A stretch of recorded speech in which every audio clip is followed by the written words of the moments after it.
did this surprise you? Because me and Steve both picked the Gators heading into this one, but we were wrong. All right. Speaking of Steve, let's bring him in. Let's bring in Steve Wiltfong. There he is. Why do you got to bring up old stuff? Hey, I'm just, it's fair and balanced. We were wrong. We were off just a tad. We were off by about 380 yards. It was about the difference between the yards that Miami had compared to the yards that Florida had. Cam Ward, early Heisman candidate, obviously. Yeah, really impressive. He seemed cool and calm, collective. He took care of business. He made a couple of mistakes, bounced back really well. I thought he showed some moxie going into the Swamp week 1. That's not an easy task. And Steve, he kind of made it look easy. Well, the one thing that we should have taken into account when we made our predictions is that Mario Cristobal has a track record of getting his teams ready to play in big games. We've seen him take Oregon to Ohio State early in the year and get a win inside the shoe. To go into the Swamp, pivotal game, first week of the year, setting the tone for a season, to just dominate Florida like that. Quick scores, big plays. Coach Shannon Dawson had them humming. They were getting after Graham Mertz and company from the defensive side of the ball. Tyler Barron. Transfer portal's been big for Miami. Recruiting's been big for Miami. Starting to come together for the Hurricanes on the field. Now, I looked at their schedule, Josh. 10-2 looks easy. 11-1 looks very attainable. And 12-0. I mean, I know we're maybe getting in the hot take range here, but they can win every game on their schedule this year, no question.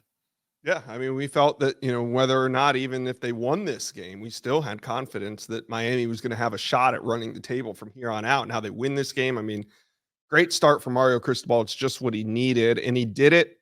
He did it in front of some really impressive athletes, right? We knew that 5-star DJ Pickett was going to be in town. Ty Jackson was there. I mean, Jarquez Carter, he's committed to Ohio State. Joshua Moore, who is committed to the Gators. I mean, these were some big time names. Malik Autry was there. I mean, these were some big names that were on campus. Let's start with the Gators. I mean, we know this was a missed opportunity, but how do you feel about the Gators and what they had in the Swamp to witness this game?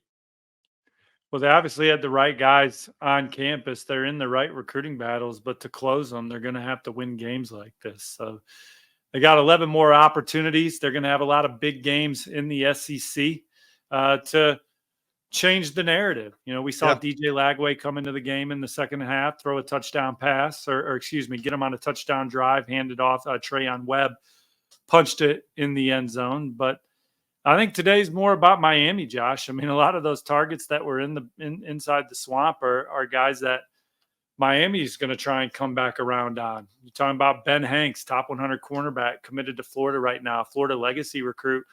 Miami is one of 3 finalists alongside Louisville. That's a guy that they covet. They're going to continue to push there. His sister's a volleyball player. They're going to try and get his sister on the volleyball team at Miami. So that'll be an interesting one to follow. Joshua Moore is one of the first names I thought of. On 300 receiver from Pembroke Pines, Florida. West Broward High commits to Florida. The week he commits to Florida, his family visited Miami. I mean, I could see Joshua Moore in Miami's class. And receiver is one of their biggest needs. They have Dalen Upshaw committed. He's having a fantastic senior year. He had a really good junior year. He's actually visiting Auburn today, but he told me Miami was still his leader by a mile. But they're going to look for some more receiver help. Joshua Moore, Dallas Wilson, 5-star receiver. He was supposed to be at Florida today. That is one that Miami wishes he was at Florida today, right? To watch that offense, to watch Cam throw for almost 400 yards, see Shannon Dawson's offense. They're going to keep plugging away at Dallas Wilson. Jamie French, they just lost the first round of the Jamie French. It's not even the first round of the Jamie French recruitment. Excuse me. They just lost the second round. Alabama won the first round. Texas is winning now. Will there be another round? Miami hopes so. They're going to keep recruiting him. And then as soon as this season's over, the best receiver in the portal, the second best receiver in the portal, I know Miami's going to attack there as well, as that's a point of emphasis for their roster moving forward as they try and stay competitive. But this looks like Miami's for real because I felt like Florida was. I felt like Florida was going to be competitive today, and they weren't. They got They slaughtered weren't, at yeah. home, which is hard to get beat. It's hard to beat a Florida team like that inside the swamp. We did get to see DJ Lagway, last year's 5-star quarterback that signed with the Gators. He got some burn. He did throw a pick. He looked good. I mean, it wasn't an ideal situation to see DJ Lagway make his debut. We thought maybe he'd come in and spell Graham Mertz kind of the same way, Tim Tebow did with Chris Leak as the starter, maybe get in there and bulldoze for a first down or two with that big frame that DJ Lagway has. He did, hey, we don't know. I didn't get any updates on Graham Mertz. I know we're kind of talking off the cuff here, but we don't know if DJ Lagway might see some extended playing time. I talked to DJ Pickett's dad, our number 1 ranked corner in the country at On3. We just traded a text message about how Miami came to play. Obviously, DJ's committed to LSU. He's got 3 visits on the radar for LSU this season that he's going to get back to Baton Rouge. But we know he's also going to get to Coral Gables at some point again. Miami was one of the finalists alongside Oregon to lose out to LSU in the summer for DJ Pickett. But if there's a target left out there, and I wrote quite a few names that I expect Miami. It was not that the article I posted on the website on On3 that you can go read right now. That is not me speculating. These are the names. These are some of the names. There will be more names if they have the kind of year they want to have, that I expect Miami to keep recruiting or make a push for. And I think that list starts with DJ Pickett, the number 1 player in the state, number 1 corner in the country. I think Miami feels really good about the class they have in the secondary right now with the safeties, Hilton Drake Stubbs and Bryce Fitzgerald. They have the corner, Jabari Antoine and Chris Ewald. And then they really like Amari Wallace and Timothy Merritt as well. Pickett would be the final piece to a hellacious secondary if they can get them more games like this. Because the family loves Miami. His cousin Booker Pickett Jr. is a true freshman there. His uncle played there. They got a lot of love for Miami. They believe in Cristobal. They just wanted to see it on the field. He was originally going to commit in October. I thought he was turning Oregon at the end of summer. LSU flips it their way, gets him in the fold. But Miami's certainly going to keep recruiting DJ Pickett, the number 1 corner in the country, who was there to watch the Hurricanes pick off 2 passes and hold Florida to about 240 total yards of offense. Yeah, and DJ Pickett, he's one of those guys. He told us back in May that I want to see what the Florida Gators do on the field, and this was an opportunity. It might be a missed opportunity for the Gators, but this was an opportunity for them to impress a guy like a DJ Pickett. You got to wonder how many other guys, maybe a Jarquez Carter or Malik Autry, were also watching this and saying, well, I was hoping that they would impress me a little bit more than they did today. Look, I've seen guys come on recruiting visits and really be pulling for the team that they come to visit, and then they have the belief they can help turn it around. So maybe Ty Jackson's that guy of like, man, I love it here. I love this coaching staff. I'd love to help them get it right. So seen that happen before too. That's how you got to spin it if you're the Florida Gator coaching staff. That's for sure. Speaking about spinning it, I want to see what the Miami Hurricanes, how it's feeling on the ground. We got a Zuby Charles, from our Kane Sports site. He is in Gainesville. Let's see if this works. Zuby, how you doing? Hey, you guys hear me? Yeah, we can hear you, man. Thanks for checking in. What was it like to be a recruit in the swamp today? It was awesome. Speaking with the guys as they're coming out of the stadium, a lot of guys were really surprised to see Miami put up this kind of performance. And some guys weren't. We spoke to DJ Pickett just now. He said this had a huge impact on the way he viewed Miami, and the Hurricanes really showed him things. Coach Cristobal and his staff have been really, really hammering home, hey, we're building this program. And I feel like today was a great stepping stone to show guys, hey, we're taking the steps in the right direction. In-state program that we recruit a lot of guys against, and we kind of did our thing today. So reaction has been really, really great for the Hurricanes coming out of today. And a lot of guys said Miami's climbing that recruitment for them right now after today's performance.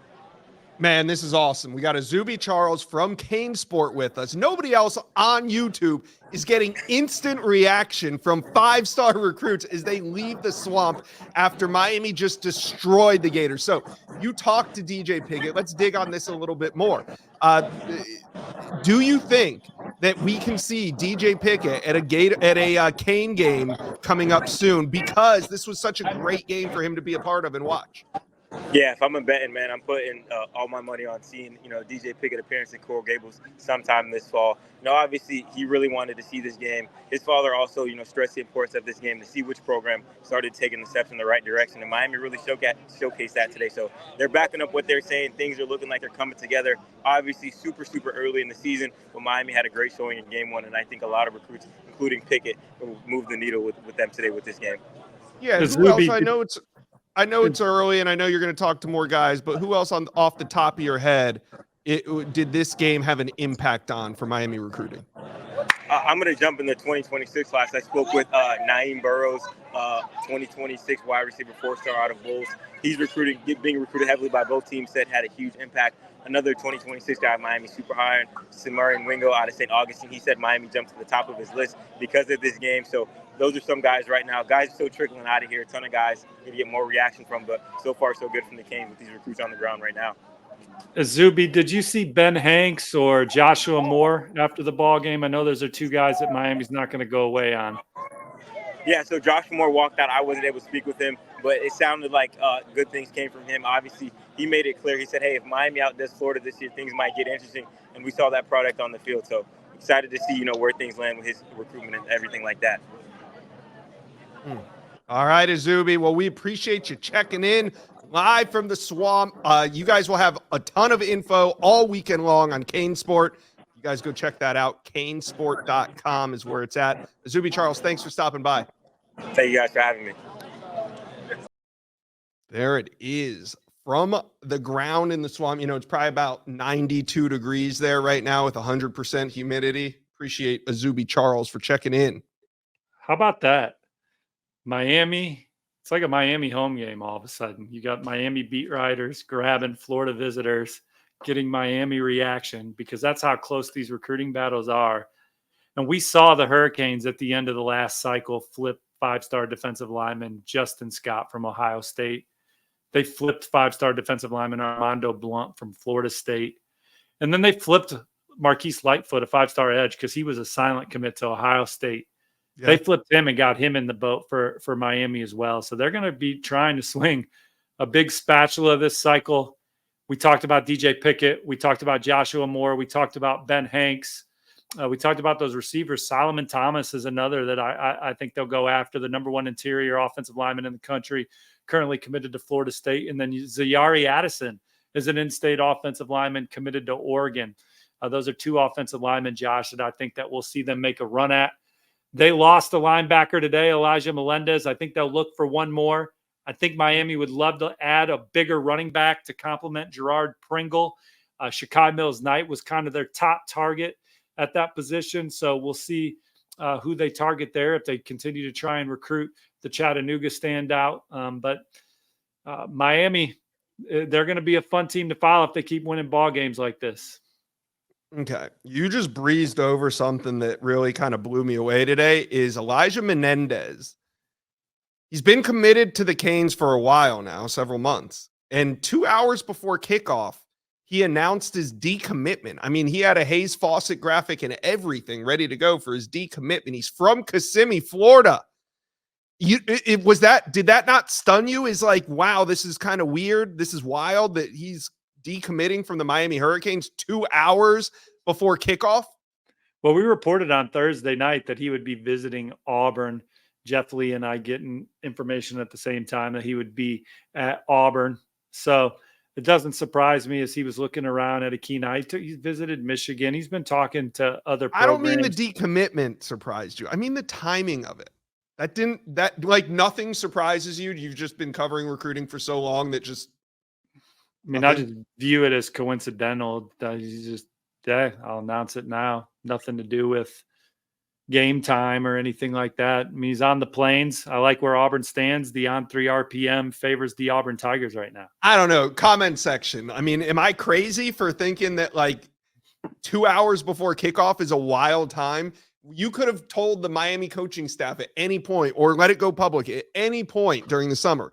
Kids are doing it all the time during the summer, and you decide 2 hours before kickoff while I'm en route to Alabama or Auburn, he was at Auburn, that I'm going to decommit. I just thought that's crazy. Maybe I'm wrong. You guys, let me know. in the comment section. Let me know. I guess that's not crazy. I don't know. To me, it's kind of crazy.